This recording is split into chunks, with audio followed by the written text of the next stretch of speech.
విధంగా పరిశీలన చేద్దాం. దేవుడు ఈరోజు మనతో ఏం మాట్లాడుచున్నాడు, ఆయన మాటల ద్వారా మనం ఏ విధముగా నడవాలో ఇవన్నీ కూడా ఆయన చెప్తేనే మనం చేయగలం. కాబట్టి ప్రతి విషయాన్ని పరిశుద్ధ లేఖనాల ద్వారా తెలుసుకుందాం. యోహాను సువార్త ప్రియులారా 2వ అధ్యాయము, యోహాను సువార్త 2వ అధ్యాయము 24వ వచనము 25వ వచనం చదువుకొని ప్రార్థించేద్దాం. అయితే యేసు అందరినీ ఎరిగినవాడు కనుక ఆయన తన్ను వారి వశము చేసుకొనలేదు. ఆయన మనుషుని ఆంతర్యమును ఎరిగినవాడు కనుక ఎవడను మనుషుని గూర్చి ఆయనకు సాక్ష్యమీయ నక్కరలేదు. మంచిది, ప్రార్థించేద్దాం. శిరసు వంచుదాం, ముసుగు వేద్దాం, ప్రభువుని వేడుకుందాం. మహాదేవుడవు, మహాగణుడవు, ముల్లోకాలకి చక్రవర్తి అయిన మా తండ్రి, నీకు వందనాలు. మరి నీ పాద పద్మములందు మమ్మల్ని అందరినీ ఈ విధముగా సమకూర్చారు. మరి నీలో ఉన్న వారందరూ కూడా ఆత్మతో సత్యముతో ఆరాధించాలని నీ వాక్యము సెలవిస్తున్నది ప్రభువా. కాబట్టి మేమందరము ఇంకా ఎంతో పరివర్తన చెందవలసిన వారిగా ఉన్నాము. మరి నీ పరిశుద్ధమైన లేఖనాలతో మాతో మాట్లాడండి. మాకు కావలసిన ఆధ్యాత్మికమైన విషయాలను తెలియపరచండి. ఎందులోనూ అయ్యా మేము తొట్టిల్లిపోకుంటున్నట్లు నీ విలువైన మాటల ద్వారా మా అందరినీ ఆత్మీయముగా బలపరచండి. మీరు ఏ విధముగా మేము ఉండాలని కోరుకుంటున్నారో ఆ విధముగా మేమందరము జీవించే భాగ్యమును దయచేయమని, ఘనత మహిమ ప్రభావములు మీరే పొందుకోమని యేసుక్రీస్తు వారి పేరిట ప్రార్థించి వేడుతున్నాము తండ్రి. ఆమేన్, ఆమేన్, ఆమేన్. మంచిది ప్రియులారా, మరి ప్రభువుని స్తుతించటము మనందరికీ కూడా చాలా చాలా మంచిది. అందుకే దేవుడు అంటాడు, ఆయన ఆవరణంలో ఒక్క దినమును గడిపితే ఎన్ని దినాల ఆశీర్వాదము అని అంటే అది చూసారా. అంటే అంత విలువైందన్నమాట ఇది. నువ్వు ఎక్కడ ఎంతసేపు ఉన్న ప్రయోజనం ఉండదు, కానీ దేవుని మందిరములో ఆయన మాటల కొరకు నువ్వు ఆతృత కలిగి ఉంటే దేవుడు నేను బహుగా ఏం చేస్తాను అంటున్నాడు అంటే చూసారా. అంటే ఎంత విధముగా మనుషుడి పట్ల ఆయన చూపిస్తున్నాడు, కానీ మనుషుడికి అదేమి పట్టి పట్టినట్టుగానే జీవిస్తున్నాడు. చూసారా. అందుకే దేవుని వాక్యం అందరికీ అర్థం కాదు. అర్థమైన వారు ఎవరిని వదలరు, దేవుని సన్నిధిని విడిచిపెట్టరు ప్రియులారా. అందుకే మనకు ముందు దేవుని విధానం అర్థమవుతే ప్రియులారా మనం ఆయన సన్నిధిని ఎట్టి పరిస్థితుల్లో కూడా ఏం చేయమంటారంటే అలక్ష్యము చేయమన్నమాట. అందుకే దేవుడు ఇక్కడ చాలా జాగ్రత్తగా మనం కానీ ఆలోచన చేస్తే యోహాను గారు రాసిన మరి సువార్తలో, మరి యోహాను గారు మీకు అందరికీ తెలుసు ప్రియులారా, మీరిద్దరు యాకోబు యోహాను గారు. మరి యోహాను గారు సువార్తను రాశారు, తర్వాత 3 పత్రికలను రాశారు, తర్వాత ప్రకటన గ్రంథాన్ని కూడా రాశారు. మొత్తం కలిపితే 5 పుస్తకములు రాసినట్టుగా మనం చదువుతూ ఉంటాం. మరి యోహాను గారు యేసుక్రీస్తు వారికి అత్యంత ప్రియుడు. జాగ్రత్తగా వినాలి. యోహాను గారు యేసుక్రీస్తు వారికి అత్యంతమైన ప్రియుడు. మరియమ్మని శిలువ మరణం పొందినప్పుడు యేసు ప్రభు వారు ఒక శిష్యునికి అప్పగిస్తారు కదా, ఆయన ఎవరో కాదు, ఈ భక్తుడైనా యోహాను గారే. ఇతనికే ఆ అమ్మగారిని ఏం చేస్తాడైనా అప్పగిస్తాడన్నమాట. ఇదిగో నాయన ఈమె నీ తల్లి అని. ప్రియులారా చూసారా. అంటే ఈ యోహాను గారి యొక్క అంతటిని ఎవరికి తెలుసు? ప్రభు అయిన యేసుక్రీస్తు వారికి తెలుసు. అందుకే ఇక్కడ రాయబడిన మాటని కానీ ఒకసారి మనం ఆలోచన చేస్తే, యేసు ప్రభు వారి సమస్తమును ఎరిగి ఉన్నవాడు కాబట్టి ఆయన మాటల్ని కానీ ఒకసారి మనం ఆలోచన చేస్తే, ఇక్కడ 24వ వచనంలో చెప్పబడుతున్న రీతిగా, అయితే చూసారా ఎవరంట, అయితే నువ్వు ఎవరి కోసం ఆయన దగ్గర నువ్వు చెప్పవలసిన అవసరత ఆయనకి లేదు. ఇదిగో ప్రభు పలానా వ్యక్తి ఆడు అలాంటి వాడు వీడు ఎలాంటి వాడు అని నువ్వు ఏమి ఆయన దగ్గర చెప్పవలసిన అవసరత ఆయనకి లేదనమాట. అందుకంటున్నాడు, అయితే యేసు అందరినీ ఎరిగిన వాడు. అమ్మా ఆయన ఎవరంట, అందరినీ, అందరినీ అంటే భూమి మీద ఉన్న వారందరినీ ఎరిగిన వాడు ఎవరనంటే ఆయన మాత్రమే. చూసారా, ఆయన అందరినీ ఎరిగిన వాడు. ఎవరితో ఎక్కడ ఎలాగ మాట్లాడాలో ఆయనకి బాగా తెలుసు. ఏంటి, ఎవరిని ఎక్కడ వంచాలో ఆయనకి తెలుసు.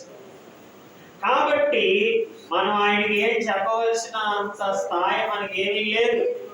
మన జ్ఞానం మట్టి జ్ఞానం, ఆయన జ్ఞానం అనంతమైన జ్ఞానం. ఏంటి, మనకు కొంత మట్టుకే తెలుసు, ఆయనకి అంతా తెలుసు.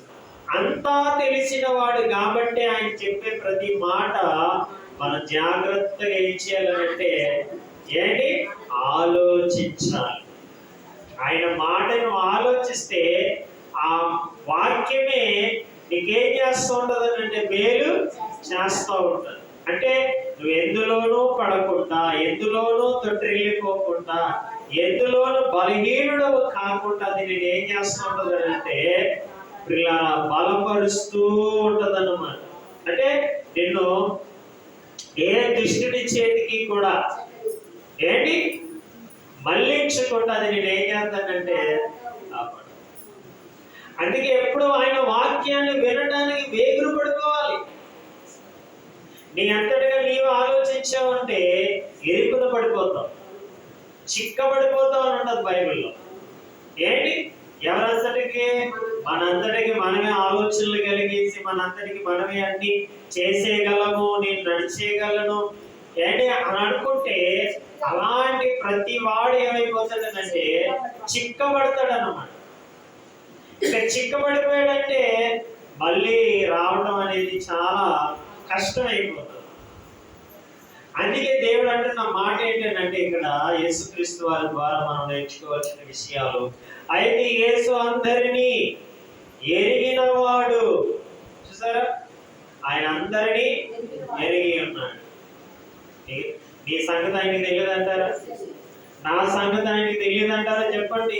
ఏమ్మా, నువ్వు ఎలాంటి దానివో, నేను ఎలాంటిది వాడినో, నీ పని ఎలాంటిదో, నా పని ఎలాంటిదో, నీ మాట తీరు ఎలాంటిదో, నా మాట తీరేంటో, నువ్వెక్కడ కూర్చుంటున్నావో, నేనెక్కడ కూర్చుంటున్నానో అన్నీ ఎరిగిన వాడు కాబట్టే మాట్లాడగలుగుతున్నాడు. నీకోసం నా కోసం ఏమీ తెలియదు అనుకోండి, ఆయనకి మాట్లాడు. మనమైనా అదే కదంట, ఏదైనా తెలిస్తే మాట్లాడండి, తెలియకపోతే నోరు మూసుకొని ఉండండి అని మనమే అంటాం కదా. ఏంటమ్మా, ఎందుకంటున్నావు ఆ మాట? ఏంటి, మాట్లాడేవాడు ఏం మాట్లాడతాడో ఆడికే తెలియదు కాబట్టి తెలిసి మాట్లాడుకోని ఆయన అని మనం సలహా ఇస్తూ ఉంటాం. మరి యేసుక్రీస్తు వారి దగ్గర అలా అనడానికి ఏమైనా ఉందా అంటే ఏమీ లేదు. ఎందుకంటే ఆయన అందరికంటే ముందున్నవాడు. ఎవరికంటే? అందరికంటే ముందున్నవాడు. నువ్వు నేను ఇక్కడ నీ తల్లి గర్భములోను నేను నా తల్లి గర్భములోను పడక మునిపే ఆయన నేత్రాలు నిన్ను నన్ను చూసేసే. ఏంటి, అందుకే దావీదు అంటాడయ్యా, నా తలకు పుట్టక మునిపే నీకేంటంట, నువ్వు ఎరిగినవాడు, నువ్వు ఎరిగినవాడు. సరే, మనకి తలకు పుట్టలేదు, అయితే ఎవరికి తెలిసిందంటే ఆయనకి తెలుసు. అంటే ఎందుకు ఆ మాట చెప్తున్నాడు అంటే, ఆయన నేను దేవుణ్ణి కదా, నేను ఎక్కడో ఉన్నాను, నువ్వు భూమి మీద ఉన్నావు, నన్ను ఎవరు పట్టించుకుంటలేదు కదా, నన్ను ఎవరు గమనిస్తలేదు కదా నువ్వు అనుకుంటున్నావు. కాబట్టి జ్ఞాపకం చేసుకో, నీ తలకు పుట్టక మునిపే నువ్వేంటో నాకు ఏంటి తెలీదా? ఇప్పుడు దాకా మనం ఎక్కడికి వచ్చాం? మందిరానికి వచ్చాం. మందిరం అయిన తర్వాత ఎక్కడికి వెళ్తాము? ఎవరికి తెలిసేది?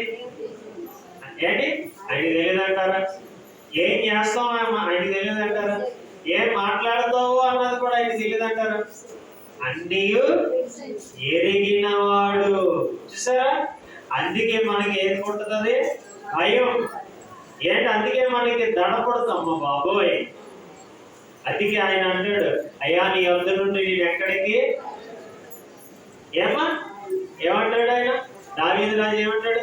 అయ్యా నీ వద్ద నుండి నేను ఎక్కడికి పరిగెత్తగలను?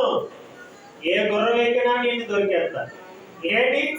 ఏ ఫ్లైట్ ఎక్కినా నీకు నేను దొరికేస్తాను. ఏ ర్యాకెట్ మీద వెళ్ళినా నేను. చూసారా? ఆయనకి ప్రియులారా దొరకని వాడు ఎవడు లేడు. అందుకే ఇక్కడ మంచి మాట అంటున్నాడు, అయితే యేసు అందరినీ ఎరిగినవాడు. అంటే తెలిసిపోయింది నీ గుట్టంతా ఆయనకి తెలుసు. ఎవరు గుట్టు? ఎప్పటి నుంచి గుట్టు? మన చిన్ననాటి నుంచి ఉన్న గుట్టంతా ఆయనకే తెలుసు. అందుకే ఆయన ఉన్నది ఉన్నట్టుగానే మాట్లాడేస్తూ ఉంటాడు. చూసారా? ఆ మాట్లాడేటప్పుడు నీకు కోపం రావచ్చు, ఏంటి నీకు నచ్చుకోవచ్చు, అయినా ఆయనకి అనవసరం. ఎందుకంటే ఉన్నది ఉన్నట్టుగా చెప్పడం ఆయన ధర్మశాస్త్రం యొక్క విధానం అన్నమాట.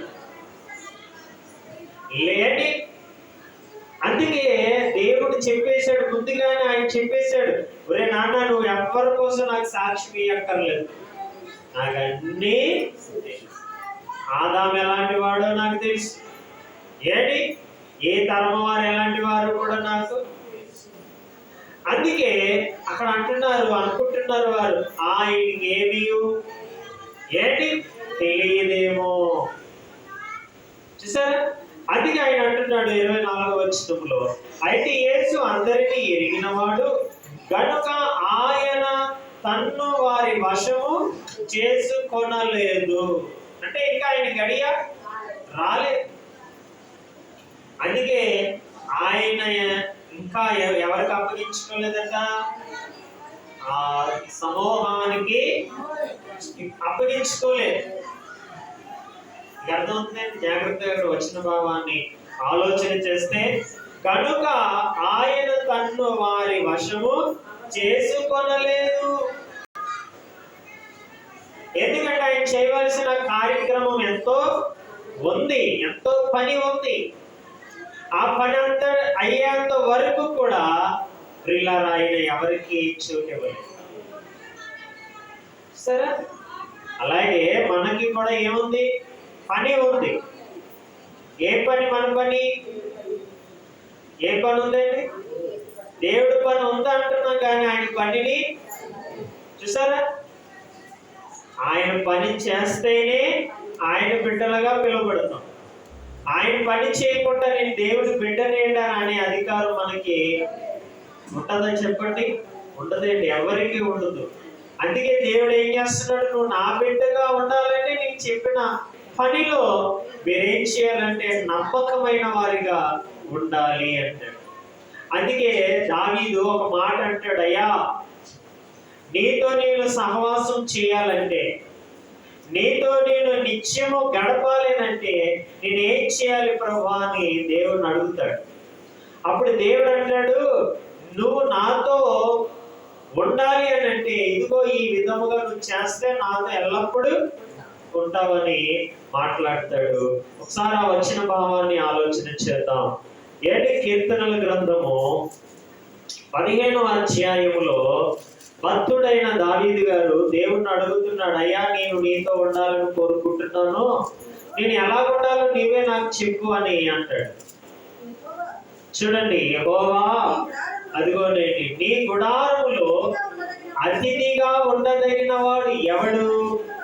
నీ పరిశుద్ధ పర్వతము మీద నివసింపదగిన వాడు ఎవడు? చాలే. ఎవరు అడుగుతున్నారు? భక్తుడు అడుగుతున్నాడు. ఎవరితో ఉండడానికి? చూసారా? అంటే ఆయన ఇష్టాన్ని అడుగుతున్నాడు. నీ ఇష్టాన్ని ఆయనకి చెప్పడం కాదు. ఏంటి? ఆయన ఇష్టాన్ని నువ్వు అడగాలి.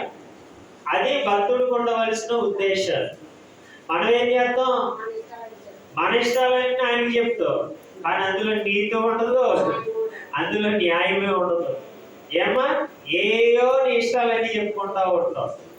ఇప్పుడు ఏమైనా పనికొచ్చేయా అంటే నీకే పనికొస్తాయి. ఏంటి? నీ మట్టుకే, నీ ఒక్కడదానికి పనికొచ్చే ఆయన చేయడు. అందరికి ఉపయోగకరమైనవే చేయాలనుకుంటున్నాడు ఆయన. అంతే కదండి? చూసారా? అంటే చూడండి, అందరి హృదయాలను ఎరిగిన ఆయనను మనం ఏం చేయాలంట? ఆయనకి ఏది ఇష్టమో మనం అడగాలి. అంతే తప్ప ప్రభు ఇలాంటి ఆవిడ, ఈయనేమో ఇలాంటి వాడు, ఆడు అలాంటి వాడు, ఇలాంటి వాడు అని ఏం చేస్తున్నారు ఈ రోజుల్లో? ఏంటి?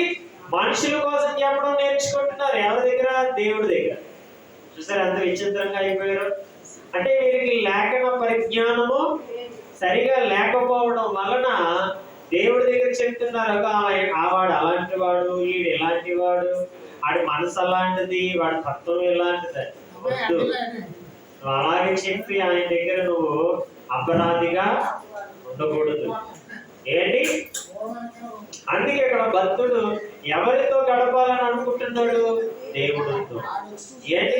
ఇప్పుడు చూడండి ఎంత మంచి మాట అంటే, ఈయన ఎవరు? ఒక రాజు.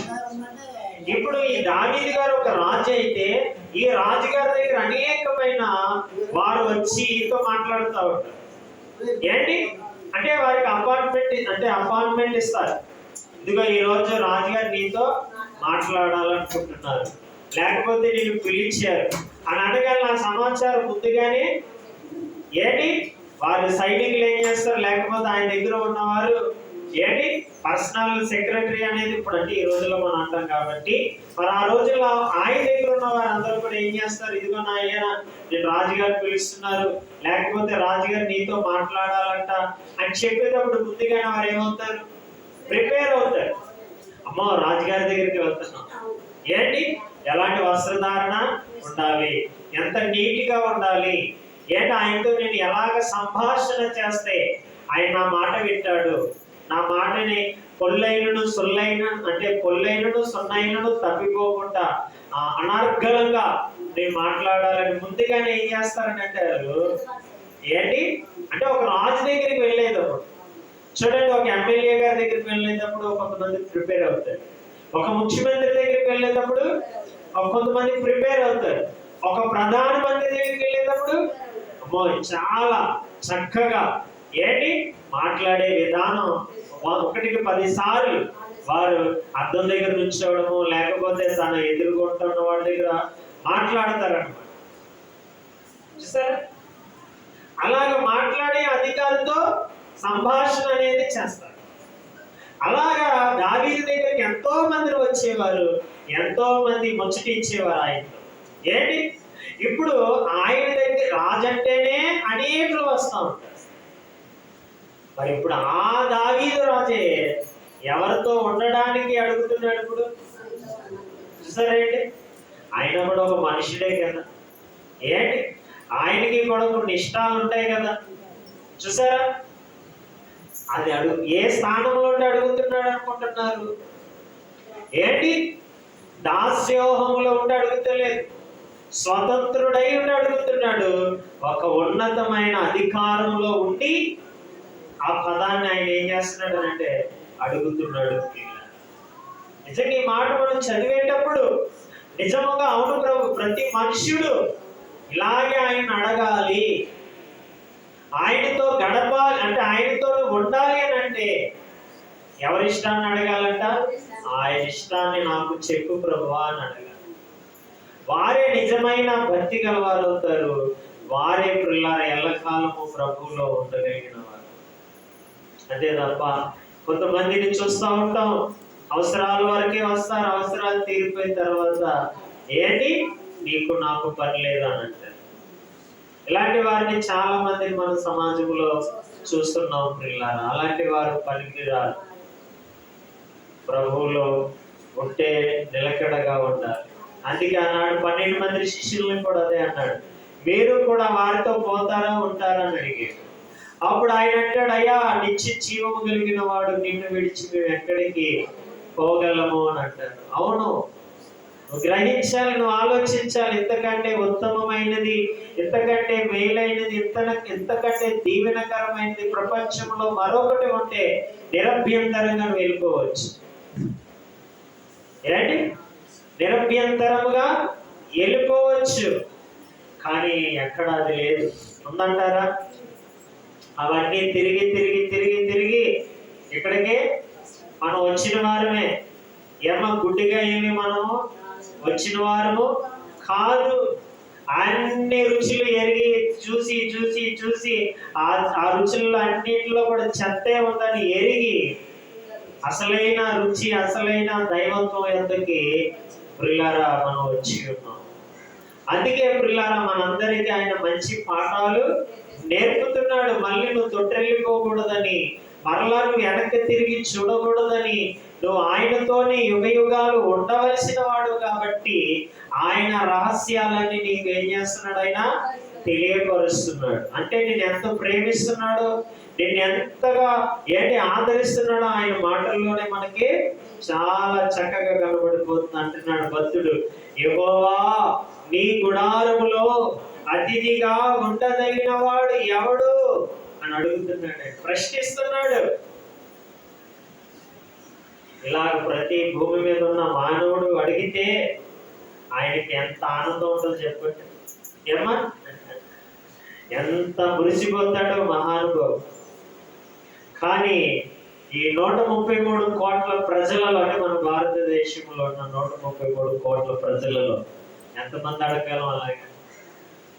కొన్ని మన ఇంట్లో ఉంటే నలుగురు ఇదే మాట అనగలరా అంటే నలుగురు కూడా అనలేరు. అందులో ఒక్కడైనా అంటాడా అన్నో కూడా డౌటే. ఏంటి? కానీ ప్రభు దగ్గర ప్రతి ఒక్కరూ అనగవలసిన మాటలేంటి ఇవన్నీ కూడా. ఎందుకంటే రాజ్యాధికారంలో ఉన్నవారే ఆ సింహాసనాలు విడిచిపెట్టి గోని పట్ట కట్టుకొని, అయ్యా నీతో మేము ఉండాలని అడుగుతున్నాం, అయితే నీ కోరిక ఎలా ఉండాలో మాకు చెప్పుమయ్యా అని అడిగాడు. తర్వాత చెబుతానులే, కొంతకాలం అయిపోయాక నేను చెబుతానులే అని అనలేదు ఆయన. చూసారండి, నీవు అడగడమే లేదు, ఆయన అనార్గళంగా నీతో నాతో చెబుతూ ఉంటాడు, మాట్లాడుతూ ఉంటాడు. అందుకే ఆయన మాట్లాడే దేవుడు ప్రియులారా, మాట్లాడేవాడు ఆయన. ఇప్పుడు చూడండి ఏమని మాట్లాడాడు, నీవు నాతో నివసించాలి, నాతో ఉండాలంటే నీకు ఉండవలసిన ఏంటవి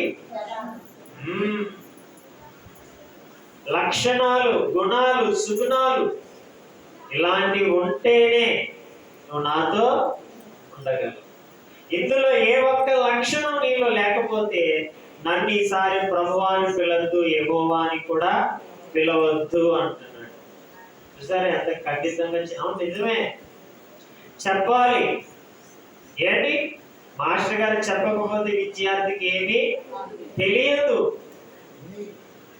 అందుకే దేవుడు చెప్పేస్తున్నాడు, నువ్వు నాతో ఉండాలంటే ఈ లక్షణాలన్నీ ఉంటేనే నన్ను యెహోవాను పిలుస్తావో, ఉన్నవాడు అని పిలుస్తావో, అనువాడు అని పిలుస్తావో, ఏమెట్టి పిలువు, అప్పుడు నేను ఏమంటాను? ఆలకిస్తాను. ఈ గుణ లక్షణాలు ఏమీ లేకుండా నీకు ఇష్టం వచ్చినట్టు బ్రతికేసి, నీకు ఇష్టం వచ్చినట్టు జీవించేసి ప్రభువా ప్రభువా ప్రభువా అని అంటే నువ్వెవడవో ఏమన్నాడు ఆయన? మీరెవరో నాకు తెలియదు, అక్రమము చేయువారులారా నా యొద్ద నుండి తొలగిపోండి, ఇదిగో సాతానునికి వాని దూతలకి సిద్ధపరిచిన అగ్ని గుండములోనికి తక్షణమే పోండి. అరమరకు లేదు ఆయన దగ్గర. ఎందుకనంటే మనం ఆయన వలన బ్రతుకుతున్నవారు. ఆయన దయా దాక్షణ్యము వలన ప్రతి మానవుడు, ప్రతి జీవరాశి ఏం చేస్తుందండి? జీవిస్తుంది. అందుకే ప్రియులారా ఆయన చెప్పే ప్రతి మాట పైన మనం చాలా ఏది నిలపాలనంటే భయభక్తులు నువ్వు ఎంత భయపడిపోతావో అంతగా వాక్యం నీలోనే ఉంటుంది. నువ్వెంత లోబడిపోతూ ఉంటావో అంతగా నీలో దేవుని యొక్క క్రియలు జరిగిపోతా ఉంటాయి. అందుకే చెప్పేశాడు యథార్థమైన ప్రవర్తన. ఏంటి ఎలాంటిదంట? యథార్థముగా కనపడాలి. నువ్వు నాకు ఎప్పుడు కనపడిన ఎలా కనపడాలి? ఏంటి టీచర్లు ఏమంటారు? ఒరే నువ్వు ఎప్పుడు నాకు ఎలా కనపడాలంటారు? స్నానం చేసి. ఏంటి పిల్లల్ని ఏమంటారు? చక్కగా పొగడు రాసుకొని, తలతో ఊక్కొని, ఇన్సర్ట్ చేసుకొని, బుక్స్ పట్టుకొని నాకు కనబడాలంట. అనగానే ఏం చేస్తాడు? ఆ మాట ఇంట్లో అమ్మా టీచర్ గారు ఎలా చెప్పారు, మిస్ ఎలా చెప్పింది అనగానే ఏంటి అక్కడి నుంచి వాడు ఆ విధంగా ప్రిపేర్ అవుతూ ఉంటాడు, ఆ విధంగా రెడీ అవుతూ ఉంటాడు. అలాగే దేవుడు కూడా మనమందరం విద్యార్థులం.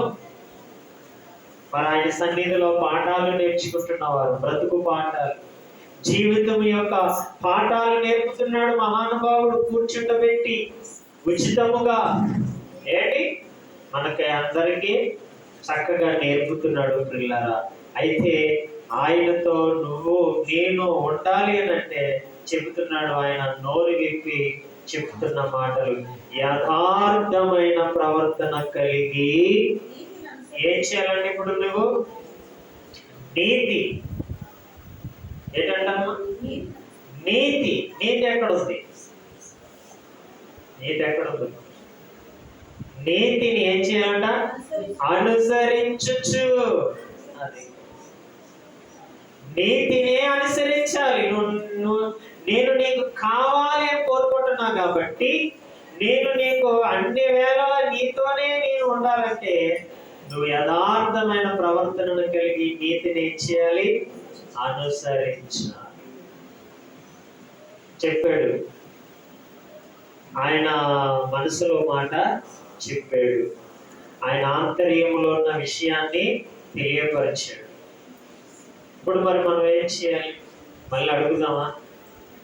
ప్రభువా నీకేది ఇష్టమో అని అడుగుదామా? చెప్పేశాడు కదా ఆల్రెడీ. ఏమని చెప్పేశాడా? దాని ప్రకారంగా మళ్ళీ మనం అడగాలి. మళ్ళీ నువ్వు లోపలికి బయటికి లేకపోతే గదిలోకి పోయి నాయనా నీకు ఏది ఇష్టమో నాకు చెప్పు అంటే అప్పుడు ఆయన ఏమంటాడు? ఏం చెప్తాడు చెప్పండి? ఏం చెప్తాడు? ఒరే నీకు 66 పుస్తకాలు ఇచ్చాను కదా, అందులో ఎవరి మాటలు ఉన్నాయి అని అడుగుతాడు. ఎవరి మాటలు ఉన్నాయి? నా మాటలే కదా, నా మనసులో మాటలే కదా అందులో రాయబడ్డాయి. ఆనాడు దావీదుకి చెప్పింది ఒకటే, ఈనాడు నీకు చెప్పింది కూడా ఒకటే. ఏ దావీదుకి ఒకలాగా నీకు ఒకలాగా నేను చెప్పను. చెప్తాడండి ఆయన ఒకలాగా నీకు ఒకలాగా చెప్పడు కదా. అందరికీ ఒకటే నియమము. చూసారా? మరి ఆనాడు భక్తుడికి చెప్పాడు, ఈరోజు దాన్ని మనం ఏం చేసుకుంటున్నాం? చదివి నేర్చుకుంటున్నాం. అందుకే బైబిల్ గ్రంథంలో ఎఫెసీ పత్రికలో మనకు అది రాయబడింది. ఎవరికైనా ఏదైనా తెలియాలనంటే అది మనం ఏం చేయాలంట? చూసుకొని చదువుకోవాలి. ఎఫెసీ పత్రిక చూద్దాం ఒకసారి. మంచి మాట ఏంటి? పౌలు గారు ద్వారాగా మరి తెలియపరచబడుతున్న విషయాన్ని.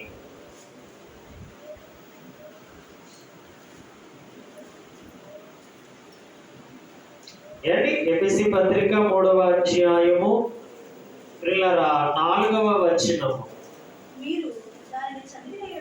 అదిగోనండి, అంటే 3వ వచనం నుండి చదివితే ఎట్లనగా క్రీస్తు మర్మము దైవ దర్శనము వలన నాకు తెలియపరచబడినందునను సంగతిని గూర్చి ఏం చేశాడంటే ఆయన మునుపు సంక్షేపముగా రాసి తిని. ఏం చేశాడంట? ఎందుకు రాశాడు? అందరూ బోర్డు మీద ఎందుకు రాస్తాడు మాస్టర్? ఒక్కడికే రాస్తాడు? అందరికీ రాస్తాడు? అందరూ దాన్ని ఏం చేసుకోవాలి? చదవాలి, చూడాలి. ఏంటి చూసారు ఎంత చక్కగా రాయబడిందో మనకి. ఎవరికి తెలియపరిచాడు ఆ మర్మాన్ని? పౌలు గారికి తెలియపరిచాడు. ఆయన ఏం చేశాడు? తెలుసుకున్న విషయాన్ని చక్కగా క్షుణ్ణంగా ఏంటి దాన్ని ఏం చేశాడంటే సంక్షేపముగా రాసేశాడు. ఎక్కడ కూడా తప్పులు లేకుండా ఆయన ఏ విధముగా అయితే చెప్పాడో అన్నిటినీ ఎవరికి నచ్చినట్టు రాశాడు. ఈయనకి నచ్చినట్టు కాదు, ఆయన ఏ విధంగా చెప్పాడో ఆ విధానాన్ని అంతటిని రాసేసాడు. ఏంటి ఇప్పుడు రాసేసిన దానిని మనం ఏం చేయాలంట? అప్పుడు అది చెప్పిన 4వ వచనం, మీరు అదిగో నా పని అయిపోయింది. ఇప్పుడు మీ దగ్గరికి పత్రికలు వస్తున్నాయి కదా, ఏంటి గ్రంథం మీ దగ్గరికి వస్తుంది కదా, ఇప్పుడు మీరు దాన్ని ఏం చేయాలి? మనం ఏం చేద్దాం? చదువు, కానీ పాస్ అయిపోవాలి. మన ఆలోచనలు ఎలాంటి అంటే ఇప్పుడు 10th క్లాస్ ఎగ్జామ్స్ వస్తున్నాయి. ఏంటి అందరికి ఏ ఆశ ఉంటుంది? ఫస్ట్ క్లాస్ లో పాస్ అయిపోవాలి, పాస్ అయిపోవాలి, పాస్ అయిపోవాలని అంటారు. పాస్ అయిపోవాలని ఆలోచన ఉండడం మంచిదే, అయితే దానికి ఒక నియమం ఉంది. ఏంటి ఏం చేయాలి? ఆశ కాదు ఉండవలసింది, ప్రాక్టీస్ చేయాలి, చదవాలి. చదివితే మార్కులు వస్తాయి, పాస్ అవుతాం, చక్కగా భవిష్యత్తు బాగుంటుంది. అంతే తప్ప ఇగో ప్రభా, కొంతమంది ఏం చేస్తారో తెలుసు కదా మీకు. ఏంటి ఏం చదవడు, చదవకుండా ఏం చేస్తాడనంటే మాస్టర్ గారండి 10th క్లాస్ ఎగ్జామ్స్ రాస్తున్నానండి, ఇదిగోనండి మీ చేతికి పెన్ ఎత్తున్నానండి, ఈ పెన్నుకి ప్రార్థన చేసి ఇవ్వండి అని అడుగుతాడు. ఏమంటారు తెలుసు కదా, మన చేతికి ఏమి ఇచ్చేస్తాడు? పెన్ ఇచ్చేస్తాడు. పెన్ ఇచ్చేసి పెన్నైనా ఆల్రెడీ ఇచ్చి ఏం చేస్తాడు అంటే ఇదిగో ప్రభు, ఇదిగో మాస్టర్ గారు ప్రార్థన చేసేయండి, నేనేమైపోవాలి? ఫస్ట్ ఏ క్లాస్ వచ్చేయాలి? ఫస్ట్ క్లాస్ నాకు పాస్ అయిపోవాలి అనేసి ఇక్కడ ప్రార్థన చేసుకొని వెళ్ళిపోతాడు. ఈయన ఏం చేస్తాడు? బాబు ఏమో బాగా చదువుతున్నాడేమో, బాగా ప్రిపేర్ అవుతున్నాడేమో, ఏంటి మరి కష్టపడ్డవాడే కదా వచ్చి ప్రార్థన చేయించుకుంటాడని మనం అనుకుంటాం. తీరా చదువుతాడు, ఏమి చదవడు. కానీ ఎవరు పాస్ చేసేయాలి? దేవుడు వాడికి పాస్ చేసేయాలి. న్యాయమైనది ఏమా? అది న్యాయమేనా అంటారా? చెప్పండి. నువ్వేమీ చదవకుండా నువ్వేదో అక్కడికి వెళ్ళి రాసితే దేవుడు రాయించేయాలా? రాయించేస్తాడు ఆయన. ఇలాంటి చాలా మంది మనకు కనపడతారు. ఏంటి అందుకే పిల్లరా, కష్టపడ్డవాడికే ఏమిస్తాడు ఆయన? చదువు, ఆయన ప్రతిఫలాన్ని ఇస్తాడు. నువ్వు చదివి ఆయన అడుగు, కార్యము జరుగుతుంది. నువ్వేమి చదవకుండా నాకు అది వచ్చేయాలి ఇది వచ్చేయాలంటే ఎవరు రాదు. అందుకే ఇక్కడ చెప్తున్నాడు ఆయన, మీరు దైవత్వం మీకు అర్థం అవ్వాలనంటే, ఆయన యొక్క దీవెన కానీ ఆయన యొక్క ప్రతి మేలు నేను పొందుకోవాలనంటే అది కానీ చెప్తున్నాడు, మీరు దానిని చదివిన ఎడల. ఇది ఎక్కడో లేదు కదా, అలానే ఊరిని తెచ్చుకోవాలరా బాబు అన్నది ఏమైనా ఉందా? నీ చేతుల్లోనే పెట్టాడు పరిశుద్ధమైన గ్రంథం. అది చదివితే నువ్వు బ్రతుకుతావు అన్నాడు, ఇది చదివితే నీకు మేలు అన్నాడు, ఇది చదివితే నీకు అనంత జ్ఞానము అన్నాడు. కానీ చెత్త చెదారాలన్నీ చదువుతాడు, కానీ మనుషుడు దైవ జ్ఞానాన్ని, దైవ గ్రంథాన్ని ఏం చేయరు? చదవరు. అందుకే ప్రియులారా, వారు ఎప్పుడు కూడా దేవునికి ఎలా ఉంటారు? దూరంగానే బ్రతుకుతారు. గ్రంథం చదివేటప్పుడు నువ్వేమవుతావు? ఎవరికి దగ్గర అవుతావు? నీకు దేవుడి దగ్గరికి అవుతున్నావంటే ఇంకా నీ ఆనందాన్ని ఎవడు దోచుకోగలడు? ఏంటి నేను ఎవడు కదిలించగలడు? ఎవరు కదిలించలేరు ప్రియులారా. అందుకే దావీదు అడిగాడు, అయ్యా నేను నీతో ఉండాలనుకుంటున్నాను అడిగాడు. అయితే ఇదిగో నాయన నేను చెప్తున్నాను ఇది చేయన్నాడు. అంతే. ఇంకా దాన్ని ఏం చేయడం మొదలుపెట్టాడు? నెమరు వేయడం మొదలు పెట్టాడు. అడుగుతున్నాడు, యథార్థ ప్రవర్తన అడుగుతున్నాడు, నీతి కలిగిన బ్రతికిన వాడినే నేను బ్రతకాలని అడుగుతున్నాడు ఆయన్ని. చూసారా ప్రియులారా, ప్రభువును తెలుసుకోవడము చాలా సులువు అనుకుంటారు చాలా మంది. కాదు, ఇది చాలా కష్టం. ప్రభు ఆజ్ఞల్లో నడవాలి. ఈరోజు భక్తి చాలా సులువుగా అయిపోయింది. ఏం చేసినా దేవుడు నన్ను క్షమించేస్తాడు, ఏది అడిగినా ఆయన నాకు ఇచ్చేస్తాడు అని ఒక అనాలోచనతో వెళ్ళిపోతుంది క్రైస్తవ్యం. అలా కాదు ప్రియులారా, లేఖనాల ప్రకారంగానే వెళ్ళాలి. అందుకే యేసుప్రభు వారు ఇందాక మనం చదివిన లేఖన భాగంలో ఏమంటున్నాడు? ఆయన పని ఇంకా చాలా ఉంది కాబట్టి ఇంకా ఆయన వారికి ఏం చేయలేదంట. ఏంటి? మళ్ళీ చదువున్న యోహాను సువార్త 2వ అధ్యాయము ప్రియులారా 24వ వచనములో, కనుక ఆయన తన్ను వారి వశము చేసుకొనలేదు. అందుకు ఎవరి వశం చేసుకోలేదు? ఆ మనుషుల యొక్క వశము చేసుకోలేదు. అంటే ఇంకా తనను తాను వారికి అప్పగించుకోలేదు. ఎందుకని? ఇంకా ఏముంది? సమయము ఉంది. అలాగే దేవుడు నీకు నాకు ఇంకా సమయాన్ని ఇస్తున్నాడు. ఇంకా మార్పు చెందాలని, పరివర్తన చెందాలని దేవుని గురించిన జ్ఞానం ఇంకా నీకు నాకు ఇంకా తక్కువగా ఉంది.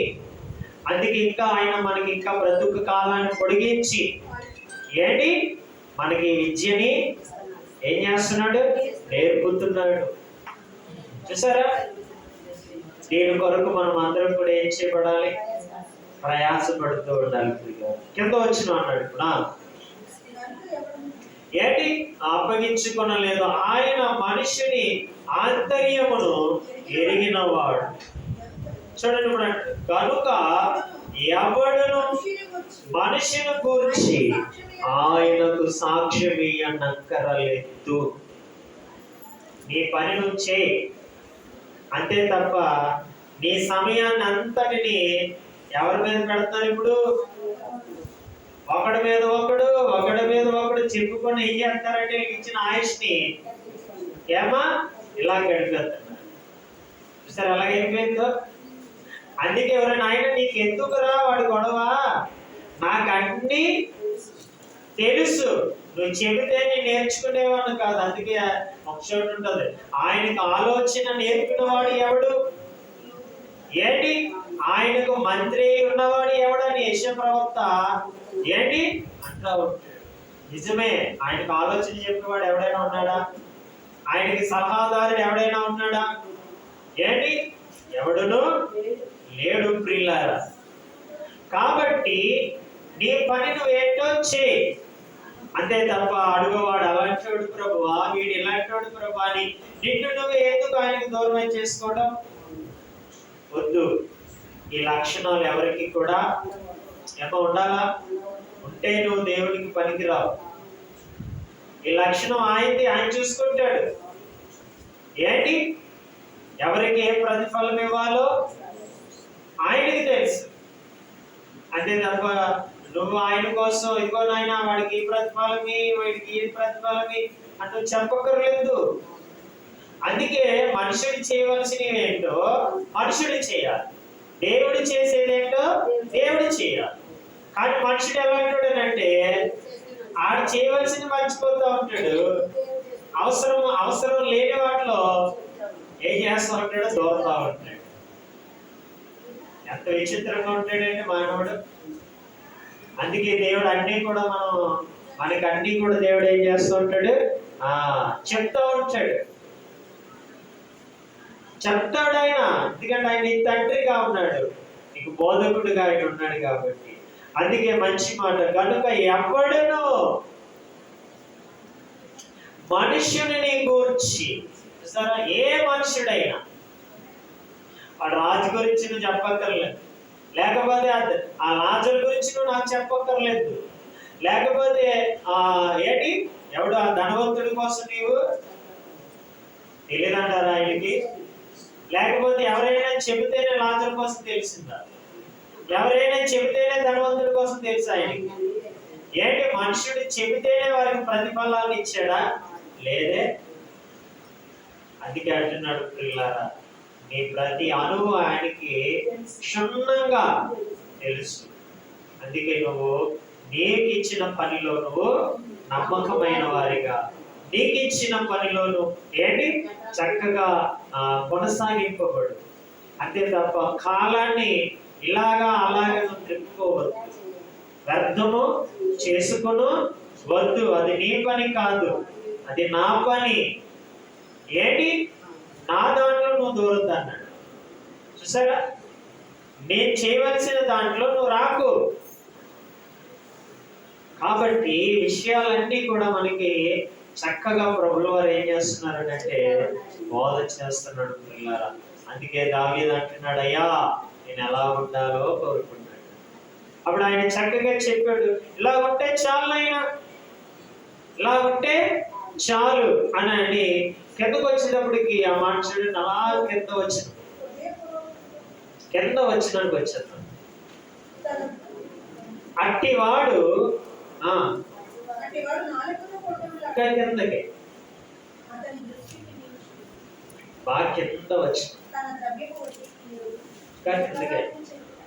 ఏంటి? ఈ ప్రకారముగా చేయవాడు ఎన్నడను. చూసారా? ఏ ప్రకారముగా? ఆయన చెప్పిన ప్రకారముగా చేస్తానంట. ఏంటి? చూడండి ఎంత మంచి మాట. ఎవడును. కానీ ఈరోజు అందరూ కదిలింపబడిపోతున్నాం కదా. ఎవరిని బట్టి? మనుషులను బట్టి. మీకు అర్థమవుతుందా? ఒక పలానా వ్యక్తి అలాగంతే, నేను దేవుని దగ్గర రాను అంటే ఎవరి మీద అడుగుతారంటే వీళ్ళు చిత్రంగానా? అర్థమైందా మీకు? అలాగే ఏదో అనుకుంటారు. వీళ్ళు ఎవరి దగ్గరికి రావడం మానేస్తారంటే దేవుడి దగ్గరికి రావడం మానేస్తారు. ఎంత విచిత్రం ఏంటిది నిజంగా. అందుకే దేవుడు ఇలాంటి వాళ్ళుగా ఉంటారు కాబట్టి దేవుడు ముందుగానే చెప్పాడు, ఒరే అందరి కోసం నాకు తెలుసురా, నువ్వు ఆడి కోసం ఈడి కోసం ఆడి కోసం ఈడి కోసం చెప్పుకుంటూ నువ్వు వెనకబడిపోకు, నువ్వు నాతో ఉండు అని ఆయన చెప్తున్నాడు. అందుకే అంటున్నాడు చూడండి, ఈ ప్రకారము చేయవాడు అన్నాడు. నీ మీద ఎంతమంది సాడీలు చెప్పినా నువ్వేం చేయబడవంట? సీయోను కొండ వలె నిలకడగా ఉంటావు. నువ్వు ఎలా చేయలేదు అనుకో, అగో పలానా వ్యక్తి అలా అన్నాడు. రోజు చూస్తున్నాం కదేంటి? ఏంటి? ఏదో టీచర్ ఏదో అన్నదనేసి పిల్లలు ఏం చేసేసుకుంటున్నారు? అగాత్యాలు చేసేసుకుంటున్నారు. అంటే ఆడేదో ఈడన్నాడని ఈయనేదో ఆడన్నాడనేసి ఈరోజు ఏం చేస్తున్నారు? ఎంత దారుణం ఏంటిది?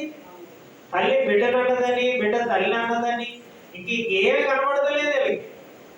అందుకే దేవుడు అంటున్నాడు, రే నాన్న, అమ్మ కోసం తెలుసు, బిడ్డ కోసం ఆయనకి తెలుసు. నువ్వు నాకేమి చెప్పక్కర్లేదు, నేను నీకు చెప్పిన పనిలో నువ్వు కొనసాగింపబడుకో. అందుకే ప్రియులారా, జాగ్రత్తగా మనం దైవభక్తి అందరికీ నేర్పాలి. మనం దైవ లక్షణాలు అందరికీ నేర్పాలి. నేర్పకపోతే ప్రియులారా ఇలాంటి ఎన్నో చూస్తున్న సమాజంలో రోజు రోజుకి పెట్టేయకపోతున్నాయి. ఏంటి? మన రీసెంట్ గా అంటే ఒక యవన బిడ్డ తల్లిదండ్రుల్ని చెప్పాడు. ఏంటంటే మళ్ళీ ఎవరు? ఆడబిడ్డ. ఎవరు? అమ్మాయి, వయసుకు వచ్చిన అమ్మాయి. ఏంటి ఎందులో ట్రైనింగ్ అవుతుంది? హాస్పిటల్లో ట్రైనింగ్ అవుతుందంట అమ్మాయి. వీటి ఉంటాయి కదండి, ఈ టెక్నాలజీ పెరిగిన తర్వాత ఈ రకరకాలుగా కలుసుకుంటున్నారు కదా. ఆడెలాంటాడో ఈడికి తెలియదు, ఈడు ఎలాంటాడో వాడికి తెలియదు. వీళ్ళిద్దరిని యాక్సెప్ట్ చేయలేదని తల్లిదండ్రులు. ఎందుకంటే హాస్పిటల్లో చేస్తుంది కదా, ఏ ఇండిస్ట్రీ అయితే చచ్చిపోతారో సరే ఎంత పనిచేసేసిందండి నిజంగా. అసలు నేటి సమాజంలో ఎలాంటి కార్యాలు జరుగుతున్నాయి చూసారు. ఈరోజు ఎవడో దిక్కుమొక్కు లేని వాడి కోసం నిన్ను పెంచి నిన్ను పెద్దదానిగా చేసి నీ కోసం రక్తాన్ని చెమటగా మార్చిన తల్లి తండ్రిని చూసారు. ఒక ఇంటేషన్తో ఏం చేసిందంటే చంపబడేసి. ఏం నేర్చుకుంది సమాజంలో? ఏ పాఠాలు నేర్చుకుంది? చంపమని నేర్చుకుందా? అందుకే దేవుడు నేర్పుతాడు మంచి పాఠ, కానీ ఎవడ వెళ్తాడు? ఏమా దేవుడు ఎంత మంచి పాఠాలు నేర్పుతాడు బిడ్డలకు, చిన్న పిల్లలకు నేర్పుతాడు, టీనేజీలో ఉన్న పిల్లలకు నేర్పుతాడు, యవ్వన ప్రాయంలో ఉన్న పిల్లలకు నేర్పుతాడు, నవదంపతులకు నేర్పుతాడు, అత్తమామ అందరికీ నేర్పుతాడు ఆయన. కానీ ఎవడో వింటాడు. ఆయన చెప్తే నేను వినేదేంటి అంటాడు. అందుకే ప్రపంచం ఎలా తగలాడుతుంది. అందుకే పిల్లలు అందరూ దేవుని చెంతకు రావాలి. విలువలు పెరుగుతాయి, గౌరవాలు పెరుగుతాయి, కుటుంబ విలువలు తెలిస్తాయి, మనుషుడు పట్ల ఎలా ప్రవర్తించాలో అన్ని మంచి సుగుణాలు ఎవరినైనా చెప్పగలరంటే ఆయన ప్రభు అయిన యేసుక్రీస్తు వారు మాత్రమే చెప్పగలరు. అందుకే ఆయన దగ్గరికి ఎవడో రాడు. ఏంటి ఎంత అన్యాయం ఏంటి? ఎవడో గొట్టంగాడి కోసం చూసారు ఏం చేసిందో తల్లిదండ్రుల్ని చెప్పండి. ఏంటి అలాగే యువకులు కూడా అలాగే తయారు. అందుకే ప్రియులారా, అందరి హృదయాలు ఎరిగిన మహనీయుడు చెబుతున్నాడు, నాయన నువ్వు కదర్చబడకూడదు. కానీ ఈరోజు పిల్లలు ఏమైపోతున్నారు? కదర్చబడిపోతున్నారు. ఎవడో ఏదో చెప్పాడు. తల్లిదండ్రులు ప్రేమ కట్టాడు, ప్రేమ గొప్పదా? ఏంటి నీ దగ్గర ఉన్నప్పుడే ఎవడైనా నీ దగ్గరకు వస్తాడు, నీ దగ్గర ఏమీ లేకపోతే వాడికి గెట్టేస్తాడు. ఏంటి నీ దగ్గర బలం ఉన్నప్పుడు, అందం ఉన్నప్పుడు, నీ దగ్గర అన్నీ ఉంటేనే ఆడ ఉంటాడు. పిల్లారా, ఇలాంటి బ్రతుకు పాఠాలు దేవుడు ఎన్నో చెప్తా ఉంటాడండి. కానీ ఏ మనుషుడు వింటలేదండి. అందుకే వాడికి వాడే కొని తెచ్చుకుంటున్నాడు మరణాన్ని, వాడికి వాడే వెళ్ళిపోతున్నాడు సాతాను యొక్క మరణాంధకారంలో. అందుకే దేవుడు అంటున్నాడు, నాయనా నువ్వు కదల్చబడడానికి కాదురా నేను పాఠాలు నేర్పుతుంది. నువ్వు ఎప్పటికీ ఏం చేయబడకూడదు, కదల్చబడవు. ఎవరిలో ఉంటే? నాలో ఉంటాయి. నా పాఠాల్లో నీవు ఉంటే నేను కదిలించేవాడే లేడు ప్రపంచంలో అన్నాడు. ఎంత మంచి మాట ఏంటి. అందుకే పిల్లలు ఇలాంటి మంచి మాటలు వినటానికి మనం ఆతృత పడాలి. మన పిల్లలకు కానీ, మన స్నేహితులకు కానీ, మన ఇరుగు పొరుగు వారికి కానీ ఇంతటి మంచి మాటలు వారికి అందిస్తే వారిని బ్రతికించేవారు అవుతాం. ఈరోజు వాక్యం లేకపోతే చచ్చిపోతున్నారండి. అందుకే దేవుడు అన్నాడు, ఆయన వాక్యమే జీవింపచేయును అని అంటాడు. ఆయన మాటలు లేకపోతే మృతులే మీరు అన్నాడు. మృతులే నిజమేనండి. చాలా మంది ఈరోజు లాగా చేసుకోవడానికి కారణం ఏంటంటే వారిలో దైవత్వము, దైవ వాక్యములు లేకపోవటం వలనే. అందుకే దేవుడు వాక్యాన్ని ధారాళంగా పంపిస్తున్నాడు అన్నిట్ల ద్వారా. ఏంటి? టీవీల ద్వారా, రేడియోల ద్వారా, ఈ యొక్క ప్రిల్లర రకరకాలుగా. అందుకే ప్రకటన గ్రంథంలో కూడా ఆ మాట రాయబడ్డది. చదువుతాం ఒకసారి. ప్రకటన గ్రంథములో కూడా ఏంటి? ఆయన వాక్కు ఏం చేయబడుతుందంట? ప్రిల్లారా ఎగురుతుంది. ఎగురుతుందంటే వాక్యము. ఆ వాక్యాన్ని మనం పట్టుకోవాలి. ఏంటి? ప్రకటన గ్రంథము 14వ అధ్యాయమా? ఏంటి? ప్రకటన గ్రంథము 14వ అధ్యాయము 6వ వచనం చూడండి. అప్పుడు మరి ఒక దూతను చూచితిని. అతడు భూనివాసులకు అనగా ప్రతి జనమునకు, ప్రతి వంశమునకు, ఆయా భాషలు మాట్లాడు వారికి, ప్రతి ప్రజలకు ప్రకటించినట్టు నిత్య సువార్త తీసుకొని ఆకాశ మధ్యన. ఎంత మంచి మాట ఏంటిది! ఏంటి? భూమి మీద ఎన్నో వేల భాషలు, ఈ భాషలు కలిగిన వారందరికీ కూడా నిత్య సువార్త అంటే ఇది. ఏ సువార్త అంటే? ఏం చేస్తుందంటే ఇది? ఆకాశ మధ్యన ఎగురుచుండేను. ఎగురుతుందండి. వాక్యము ధ్వనిస్తుంది, ప్రతి చోట ధ్వనిస్తుంది. ప్రిల్లారా, ప్రతి వాక్యాన్ని ఎవరు అందుకుంటున్నారు? ఎంత మంచి మాటలు ఉన్నాయో పరిశుద్ధ గ్రంథములో. నువ్వు కదల్చబడకూడదు. నీకు ఇచ్చిన ఆయుష్ కాలం అంతా ఆయన కొరకు బ్రతకాలి అంటే ఇదిగో ఆయన చెప్తున్న మాటలు విను అంతే తప్ప అందరి కోసం ఆయనకి తెలుసు. నువ్వు ఆడి కోసం, ఈడి కోసం, ఆడిచో అని చెప్పి నువ్వు భ్రష్టుడు అయిపోవద్దు. చూసారా? ఎంత మంచి మాట. నిజంగా ఈ మాటలు చదువుతున్నప్పుడు ఆయన అనాది కాలపు ప్రణాళిక మనకు కనబడుతుంది. అప్పుడు మరి యొక్క దూతను చూచి తిని అతడు భూనివాసులకు అనగా ప్రతి జనమునకును ప్రతి వంశమునకును ఆయా భాషలు మాట్లాడు వారికి ప్రతి ప్రజలకును ప్రకటించినట్లు నిత్య సువార్త తీసుకొని ఆకాశ మధ్యమున్న ఏం చేస్తాడంటే మధ్యమున ఎగురుచుండేను. ఎలా ఎగురుతుంది ఇది? నీ దగ్గర ఏమైనా డబ్బులు తీసుకుంటుందా?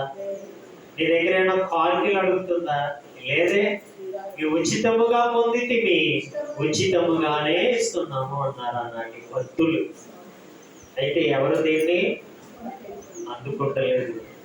దేన్ని పొందుకుంటున్నారు? మరణమే కావాలి. ఏంటి తెలుసు కదా. అబద్ధం ఎలా ఉంటదమ్మా? తేనెకంటే తీయగా ఉండేది ఏది? అంతే కదా. అబద్ధం ఎంత మధురం ఉంటదండి? తేనెకంటే తీయగా కనబడుతుంది అబద్ధం. అందుకే పరిగెడతారు అక్కడ.